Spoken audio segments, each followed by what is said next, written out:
Dear students, you all have studied that how the date of 14 July 1789 had a great importance in the history of France. On 14 July, the people of the Paris they stormed the fort of Bastille, and after that the revolution began, which has covered or which was also spread to the countryside. But now the thing is here that why this revolution began? Why the people they rose their voice against the King Louis XVI? So now we are going to study about the factors which were responsible for the French Revolution. And we will take this story back to the year of 1774 in France. Now the year of 1774 is very important in the history of France because in this specific year the France has got its a new king whose name was King Louis XVI. King Louis XVI was belonging to the Bourbon family and he was quite very young when he received the throne, that is only at the age of 20. So when he was 20 years old he became the king of the France. And he also got with the Austrian princess whose name was Marie Antoinette. But his regime was inefficient and very unpopular. This royal king, along with his wife, was living in a very grand royal palace of the Versailles. Now, the king, as he has already passing his time in the lot of luxury, but he had received an empty treasury. Now, why the France was having an empty treasury? Because long years of war had drained the financial resources of the France. Along with that, what happened? King Louis XVI or the France had also helped to the 13 colonies of America to fight against their common enemy Britain.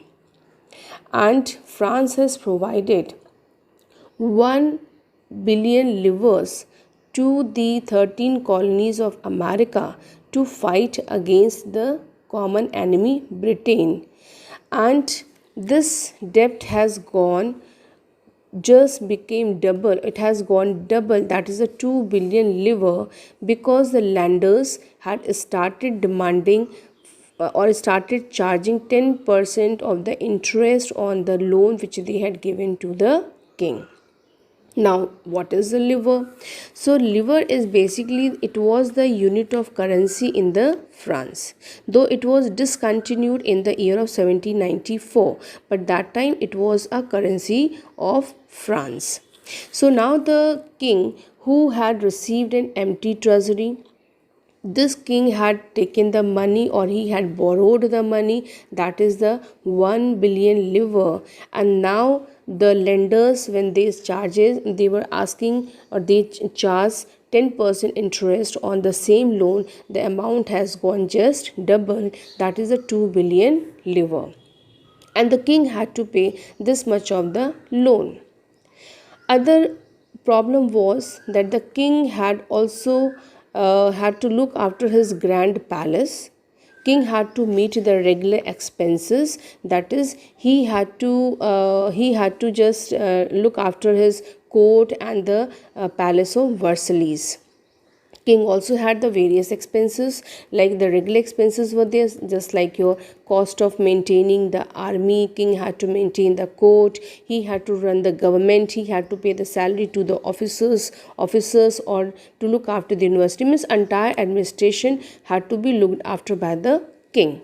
But the king treasury was entirely empty. Treasury means where the money means the total assets or the money which the king is having, that is you can see it's as a khajana. So the treasury was entirely empty and the king had lot of expenses to do. What to do now when the treasury is empty? King is having an empty hand there and he was not having any means to earn the money. So ultimately, now just to fill his treasury or just to earn the money, king had decided that he is going to increase the taxes, or he is going to increase the taxes, and that taxes had to be paid by the third estate people. So, this way, now the king thought that he can solve his problem by increasing the taxes on the various commodities, and this tax had to be paid by the third estate people there. Now, we have to understand what was the social structure of the France. So, if we study the structure of France, we find that the society of the France was classified into three states, and we call this as the first estate, second estate, and third estate. Now, in the first, who was coming in the first estate, in the first category, that is your clergy. Clergy means your priest. And second was your nobility. Second estate was your nobility. Now, these two states, that is the first estate and the second estate, they were very privileged people, very special powers, special rights they had.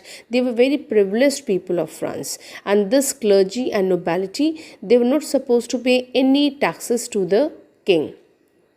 At the same time, clergy and nobility, they were not paying any taxes, but they were getting all the benefits in the country. As such, they were free from the responsibility. They had only rights in the country, but they were free from any sort of responsibilities.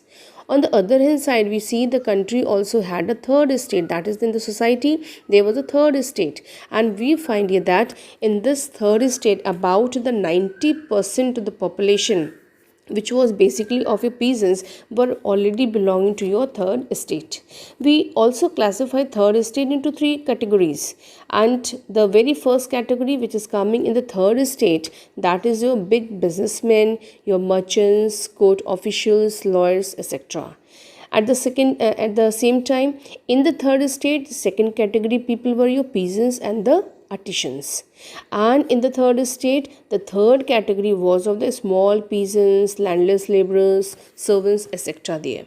It means that in the France, the society structure was totally unjust. And how it was unjust here? Because the first two states, that is your clergy and nobility, they were free from any sort of responsibilities. They were only having the rights or the privilege or the freedom in the country. Whereas the third estate people, those who were your business class, your peasants, your artisans, your small peasants, landless laborers, they all were the people who were supposed to pay the taxes. They had only the responsibilities in the country but no rights in their country. Now, at the same time, also what we find that in this country, about the 60% of the land, it was under the possession of your nobles or the church or the other richer members of the third estate there. So what we find, that 60% of the land was in the hands of the nobles or the church there. Now the members of first two estates, that is your clergy and nobility, they were getting all the opportunities, they had all the privilege, they had all the freedom by their birth only, and they were free from paying any taxes there. Whereas third estate people, they had to pay all the taxes there.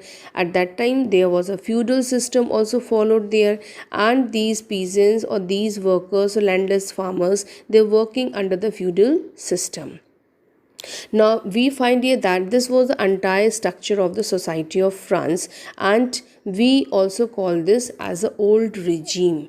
Old regime means, or this term basically is used just to define the society and the institution of France before the 1789. So this way, now the in the history of France or the society which we find, it was not classified in a very just manner here, and we find that the two states, that is the clergy and nobility, were very privileged people of society, whereas the third estate people, they were not having any kind of the freedom or privilege or the rights. They had only the duties, responsibilities on their shoulder.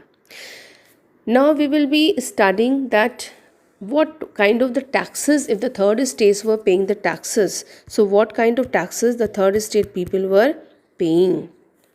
So in the country there were the two different type of the taxes which were imposed on the third estate people. The first tax is known as the tithe and second is your tally. The tithe is a tax which was collected by the church, and the peasants they had to pay this tax to the church, whereas tally was a direct tax and it was collected, or it was imposed on, it was an indirect tax you can say, which was collected by the king only, and it was levied on the articles of everyday consumptions like your salt, tobacco, whatever the things the regularly used by the people, on that the tally tax was imposed there, and this tally was paid by third estate people to the king. It means third estate people, they were paying the double taxes. They were paying the taxes one side to the king, that is the tally, and to the church, that was the tithe. It means here the third estate people, they had too much burden of the taxes on their shoulders, and because of that only third estate people were not at all happy in the country of France with this social structure. Now next time we will be studying that what else factors were responsible for the French Revolution. Thank you.